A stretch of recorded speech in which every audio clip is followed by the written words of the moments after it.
Ninguém esperava que aquele moçambicano, de semblante firme e passos seguros, ousasse erguer a sua voz num salão onde tantas vezes as palavras dos africanos são tratadas como ruído distante, como se fossem apenas desabafos sem consequência, como se o sofrimento dos povos do Sul fosse um detalhe nas estatísticas de quem vive no Norte. Mas ali estava ele, Venâncio Mondlane, com o olhar cravado nos representantes do mundo inteiro, e as mãos a segurar papéis que não eram apenas folhas impressas, mas gritos, memórias, dores, denúncias, esperanças e exigências acumuladas de uma nação inteira que há muito tempo vive com o peso da injustiça e do silêncio. O ambiente na sala era frio, esterilizado pela diplomacia e pelos protocolos, até ao instante em que Venâncio se pôs de pé, com o microfone diante dele. Nem esperou que todos se ajeitassem. Lançou o primeiro disparo, direto, sem rodeios. Não vim pedir favores, vim entregar verdades. A frase caiu como um trovão sobre um céu artificialmente calmo. Alguns se remexeram nas cadeiras. Outros levaram a mão aos botões de tradução simultânea com uma urgência que traía a preocupação de não perder uma única sílaba daquilo que, claramente, já não era um discurso comum. E então ele começou a desenrolar o retrato cru de um Moçambique que muitos dos presentes preferiam fingir que não conheciam. Falou de comunidades esquecidas como se falasse da própria alma.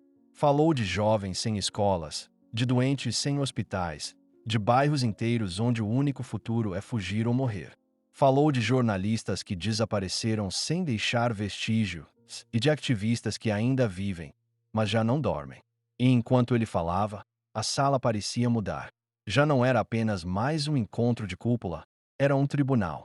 Um julgamento silencioso onde os réus eram as potências que alimentam, sustentam e lucram com as injustiças nos países como o seu. Ele citou números, sim, mas não os fez parecer frios. Cada número vinha acompanhado de um nome, de uma história. Disse que as dívidas ocultas não são apenas escândalos financeiros, são sentenças de morte assinadas à distância. E disse isso olhando diretamente para os representantes de países onde parte desse dinheiro ainda circula com tranquilidade. Disse que a elite política moçambicana vive com todas as mordomias, enquanto o povo carrega bidões para buscar água de fontes contaminadas. E naquele momento, não era apenas o conteúdo que cortava, era a forma, era o peso da sua voz que vinha como se cada palavra fosse carregada de séculos de injustiça. Falou do gás da bacia do Rovuma. Disse que é uma bênção que virou maldição, pois o povo de Cabo Delgado só viu guerra, deslocamento e violência enquanto multinacionais registravam lucros históricos. Os que ouviam já não podiam fingir desinteresse. E ainda assim, ele não terminou ali. Disse que o maior problema não é a pobreza, é o roubo institucionalizado. Que a maior ferida não é a corrupção, mas a normalização da corrupção. E tudo isso ele disse com uma tranquilidade que não escondia a fúria, mas mostrava domínio absoluto sobre o que falava. Ele não tremia, não hesitava. Cada vírgula parecia pensada para não deixar brechas, para não dar espaço à desculpa. Foi assim que ele terminou aquele primeiro momento, com um golpe final que deixou a sala inteira sem palavras. Se a Suíça realmente se importa com os direitos humanos, então olhem para Moçambique, não só com relatórios, mas com ações. Porque o silêncio europeu já matou mais do que muitas guerras. E nesse momento, o silêncio não era mais diplomático. Era desconfortável. Pensaram. Um silêncio que não sabia como esconder o impacto daquelas palavras. Ninguém se levantou para aplaudir. Ninguém ousou interromper. Alguns olharam para o lado. Outros encararam o vazio como quem acaba de ouvir algo que não queria, mas precisava ouvir. E ali terminava essa cena. Não com palmas, mas com um silêncio que dizia que, pela primeira vez, Genebra tinha realmente escutado Moçambique.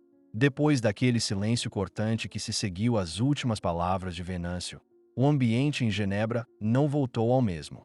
Aquilo que era antes uma rotina diplomática seguiu para um estado de inquietação constante. Os olhos que antes passeavam pelos telefones ou relatórios voltaram-se agora para o homem que continuava firme, com a voz carregada, não só de dor, mas de exigência. Porque ali, naquele exato momento, já não era apenas ele a falar. Era um povo inteiro a gritar através dele.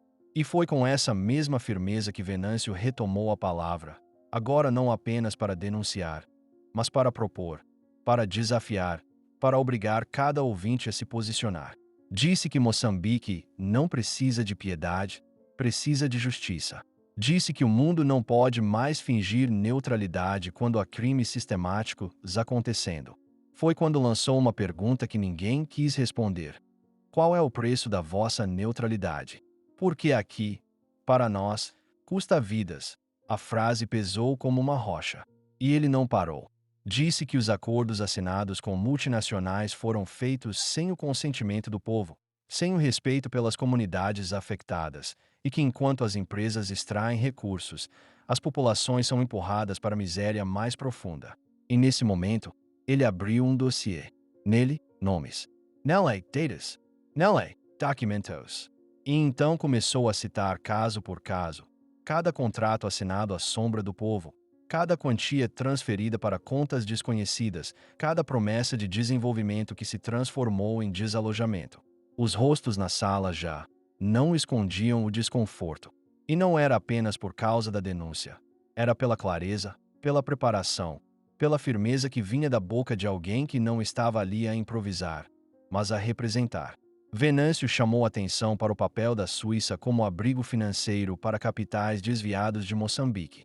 Disse claramente que bancos suíços guardam milhões roubados ao povo. Disse que enquanto aqui os corruptos vivem como reis, lá os moçambicanos morrem em filas de hospitais sem medicamentos.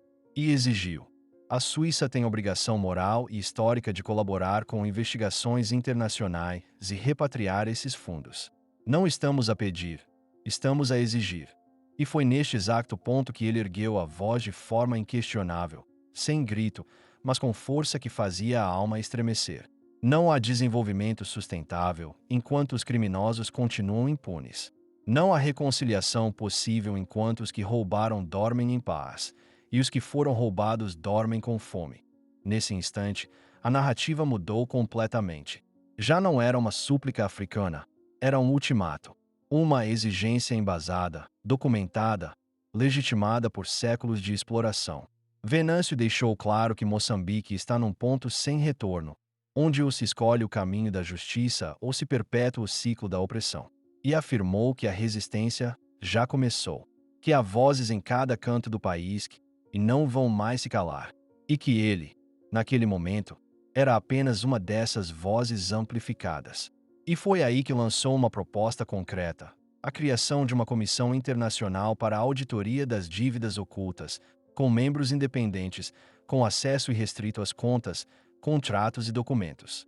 Pediu também uma moratória imediata sobre todos os acordos de exploração de recursos naturais assinados sem consulta às comunidades. A proposta não era simbólica. Vinha com cláusulas, prazos, nomes. E foi ali que os representantes começaram a tomar notas com pressa, como quem percebe que ignorar já não é uma opção. E Venâncio concluiu dizendo que o futuro de Moçambique não será escrito nos gabinetes das elites, mas sim nas vozes que agora se erguem do Rovuma ao Maputo, de Cabo Delgado a Zambésia, e que essa geração não aceitará ser cúmplice do silêncio. Terminou com um desafio: olhem nos nossos olhos e digam se teriam coragem de viver como nós vivemos. Se não, então saibam que o mínimo que esperamos de vós é que deixem de ser cúmplices dos nossos carrascos. E foi com essa frase que a apresentação terminou, mas ninguém ousou dizer que era o fim. Porque o que se abriu ali foi uma ferida, foi uma urgência, foi uma promessa de que Moçambique não será mais calado.